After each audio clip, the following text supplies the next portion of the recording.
Nehemías capítulos 1 al 3.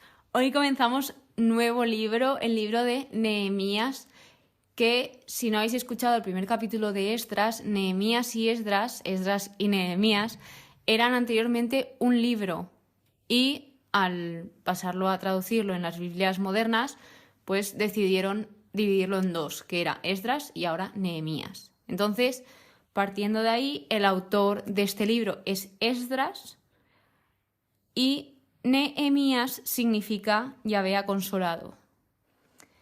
Entonces, primeramente, como siempre, me gusta comentaros qué es lo que yo creo que va a tratar este libro, de qué va a hablar. A ver, primeramente creo que Esdras tiene que ver con Nehemías, porque si Esdras está escribiendo a Nehemías, pues algo tiene que ver. Y supongo que Esdras y Nehemías son personas muy cercanas, por lo que puedo suponer así a simple vista. Pero ahora pasamos a la segunda parte, cuando ya he visto un poco sobre qué va a tratar este libro de Nehemías. Lo primero de todo, habla de la actividad de Nehemías y va a hablar este libro de Nehemías desde el capítulo 1 al 7. Nos dice que Nehemías era un oficial israelita, que era un alto funcionario sirviendo en el gobierno persa. Dicen que el muro de Jerusalén está arruinado y que Nehemías tiene un proyecto de construcción, pero en este proyecto se presenta oposición. Además, Nehemías da ejemplo de austeridad e intransigencia. Después de esto viene el nacimiento del judaísmo. Según la explicación de mi Biblia, aquí empieza el judaísmo. O sea, un nuevo judaísmo. No se refiere a que aquí es justo cuando empieza el judaísmo, sino que aquí empieza un nuevo movimiento del judaísmo. Entonces se divide en dos, como en un movimiento positivo del capítulo 8 al 12, donde aquí se observará una renovación espiritual y veremos cómo se lee públicamente la ley, cómo se realiza la celebración de la fiesta de las tiendas, la expiación de las faltas del pueblo, más específico la confesión de pecado, una renovación del pacto, donde ellos se comprometen, donde el pueblo de Judá se compromete a seguir el pacto, además de una gran celebración. Por otro lado está el movimiento negativo, que es el final de este libro, donde se explica la segunda misión de Nehemías. Y aquí veremos cómo el templo está descuidado, el día de reposo es deshonrado, vuelven a aparecer los muros, Nehemías se enfurece, pero acaba orando. No sabemos nada más. Lo que tenemos es que el libro de Esdras comienza con esperanza, pero Nehemías termina con decepción, donde hay una necesidad de renovarse, de convertirse, de tener un nuevo corazón. Esto es un poco, muy resumido, lo que va a tratar este libro, que esto lo he extraído de un vídeo de YouTube, que yo busco pues el libro que me voy a estudiar, y The Bible Project tiene unos vídeos muy bien explicados donde van contando muy resumidamente qué va a tratar este libro y versículos o capítulos clave, que está muy bien. Entonces, algo que he leído y me ha llamado la atención, porque en mi Biblia, antes de empezar Esdras y Nehemías, hay una explicación un poco sobre qué va a tratar estos libros, como lo que estoy contando, que también lo saco de ahí. Y no me acordaba, cuando leí esta introducción, que recomendaba leer antes Nehemías que Esdras. Ponía contenido más lógico y claro si se lee Nehemías antes de Esdras. Pero yo, como ya lo he ido empezando y lo he ido leyendo, tengo esto en la mente de decir, a ver, ¿qué hubiese cambiado si hubiese leído Nehemías? Pero, en mi opinión, de momento, creo que sí que es lógico que Esdras vaya antes que Nehemías.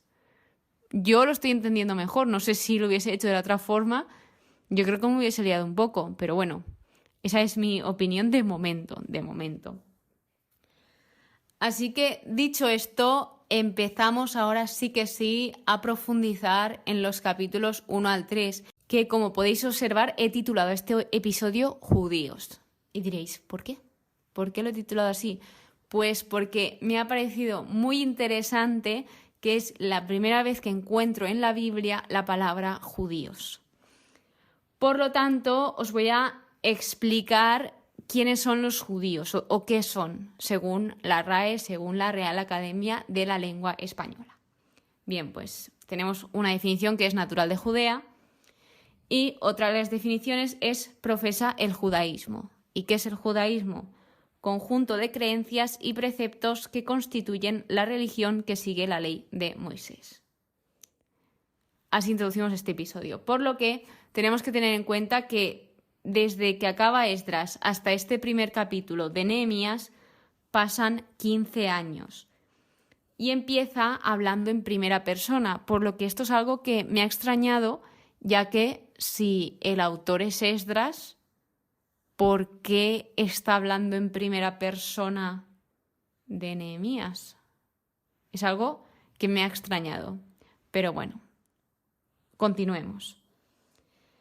Bien, pues aquí nos indica que la muralla de Jerusalén estaba en mal estado y cuando Nehemías es consciente de esto y se entera, dice que permaneció en duelo algunos días ayunando y orando ante el Dios y el cielo.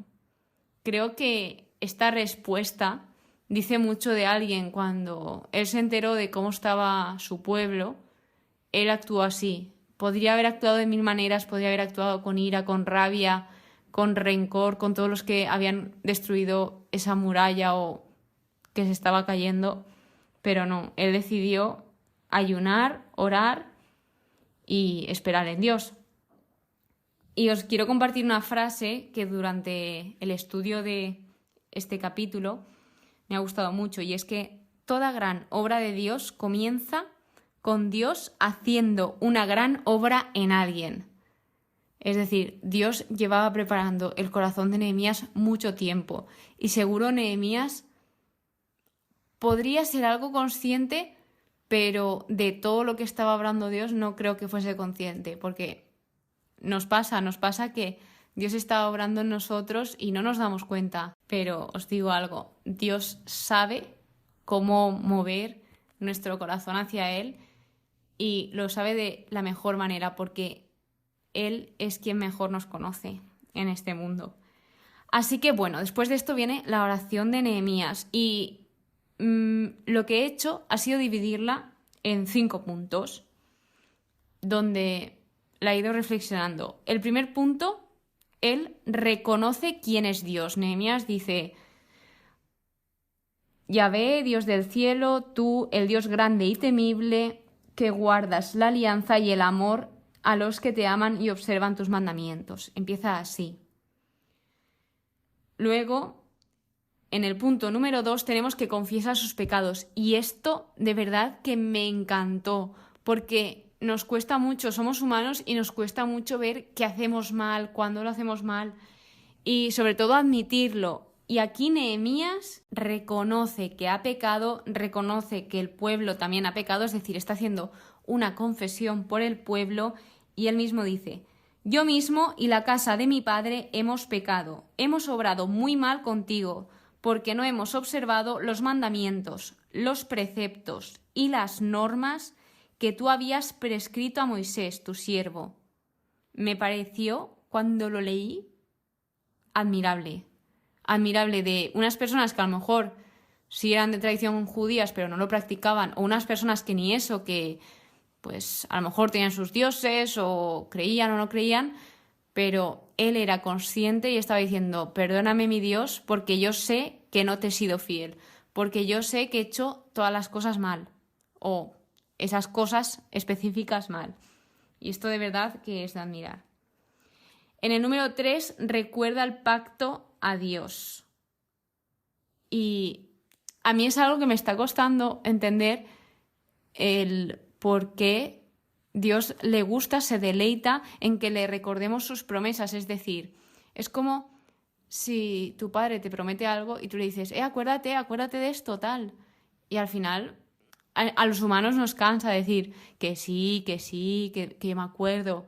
Pero claro, es que Dios no es humano. Entonces, Tal vez me estoy respondiendo a esta pregunta. No sé. Ya la descubriremos y cuando el Señor me dé entendimiento os compartiré lo que he extraído. Y bueno, pues aquí está recordándole la promesa que hizo a Moisés, y luego en el punto 4 reconoce lo que ha hecho Dios con ellos, es decir, se ofrece: aquí tienes a tus siervos, has rescatado con tu gran poder y tu mano.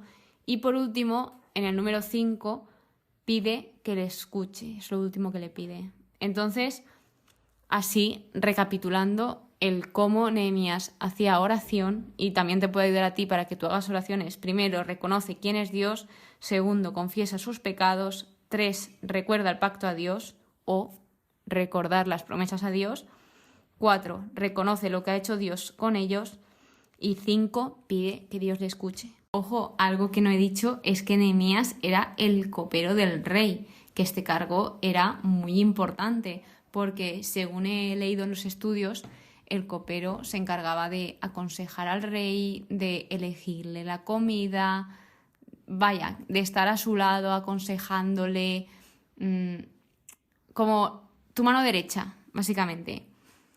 Y entonces, dicho esto, pasamos al capítulo 2, que esto sucede 4 meses después.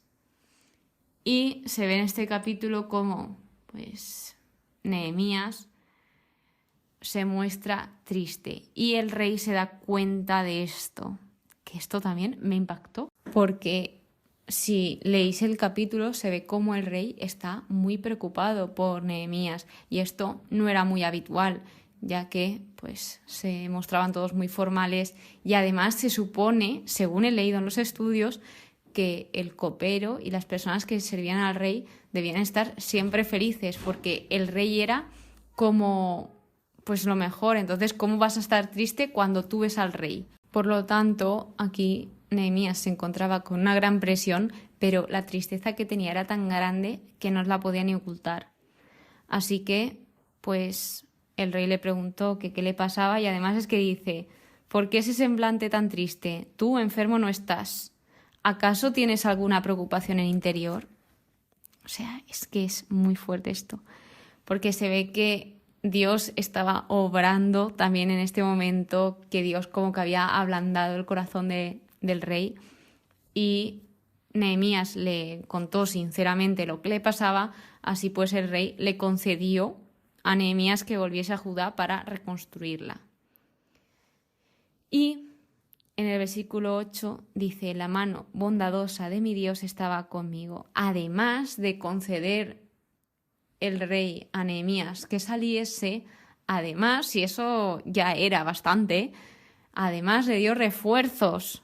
Y esto nos deja muy claro de que Dios nos da mucho más de lo que necesitamos. Bien, vamos a hacer un parón aquí, porque no sé si sois conscientes, yo no lo era hasta que lo he estudiado, de que del capítulo 1 al 2 pasan 4 meses, que lo he dicho, pero en esos 4 meses Nehemías está orando, además de que también ayuna.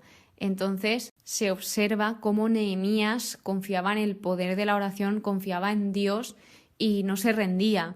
Y al final, cada oración tiene su tiempo. Dios sabe en qué momento darte eso que tú estás pidiendo. O sea, muchas veces tenemos la tentación de meter prisa, o yo lo quiero ya, o lo quiero para esta fecha, o para este minuto.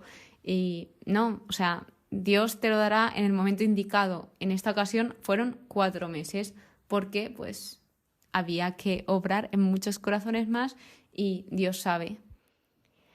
Así que cuando ya Nehemías llega a Judá, hay personas que se dan cuenta de esto, de lo que quería hacer, y se molestaron de que fuese, literalmente está escrito, a procurar el bienestar de los israelitas. Es decir, se presenta oposición cuando llega el momento de hacer algo. Y esto siempre nos va a pasar, que imaginaos que tenéis un objetivo, una meta, algo por hacer, y tenéis que trabajarlo unos meses hasta ponerlo en marcha. Siempre va a pasar que cuando lo intentes poner en marcha, algún inconveniente habrá, pero tú sigue hacia adelante, y mantente firme, porque siempre va a haber oposición, siempre. Así que confía. Luego de esto nos indica que Nehemías no comunicó a nadie lo que Dios le había inspirado. Era algo entre Dios y él. Y recuerdo que muchas veces es importante, pues también es importante compartir las cosas, pero habrá ocasiones en que, como en toda la relación, pues es importante como tener esa intimidad en cada relación que tengas en tu vida. Así que Jerusalén estaba en ruinas cuando llegó Nehemías y fueron a reconstruir la muralla. De hecho, en el versículo 18 dice: les referí cómo la mano bondadosa de mi Dios había estado conmigo y les transmití. O sea, básicamente este versículo indica de cómo dio Nehemías testimonio y gracias a ello alentó al pueblo. Bueno, como siempre, burlas y menosprecio de otra parte del pueblo, más bien dicho, enemigos espirituales. Y por último, este capítulo, en el versículo 20 dice: el Dios del cielo nos hará triunfar, vamos a ponernos a la obra. Aquí se ve esa actitud de Nehemías, que también estaba ejerciendo un liderazgo, y esto es una cualidad muy importante, el que cuando te intenten frenar, tú sigue hacia adelante. Yéndonos al capítulo 3, nos habla de los voluntarios en la reconstrucción, donde aquí el trabajo es el tema central de este capítulo. Habla de cómo cooperaron e hicieron el trabajo juntos, coordinados y dirigidos por Nehemías. De nuevo vuelve a decir esa reacción de los enemigos de los judíos y que cuando vieron que se estaba llevando a cabo, encima se enfadaron más. Dice, montó en cólera y se irritó. Además que se burlaban de los judíos. De hecho decía, es que quieren terminar en un día, y más cosas, que eran como intento de maldición. Es que no sabía cómo transmitirlo, pero parecía que les deseaban todo el mal. Y a lo que os decía de esta pregunta, os he compartido justamente esta, porque eso de es que quieren terminar en un día, se ve que estaban viendo que había muchísima gente, porque para que digan eso quiere decir que estaban trabajando muy duro y muy rápido. Entonces, quiere decir que las personas estaban implicadas en esa reconstrucción. Y esto lo enlazo con el versículo 38. Dice, el pueblo había puesto su corazón en el trabajo. Y pues aquí terminamos el episodio de hoy. Espero que hayáis aprendido un poco más sobre qué pasaba sobre estos tiempos en el pueblo de Judá, de Jerusalén, y cómo Dios mueve los corazones. Además de que, oye, que hemos aprendido de que la palabra judíos aparece por primera vez tal cual en la Biblia. Espero que os haya gustado. Muchas gracias por escucharme y nos vemos en el siguiente episodio. Que Dios os bendiga.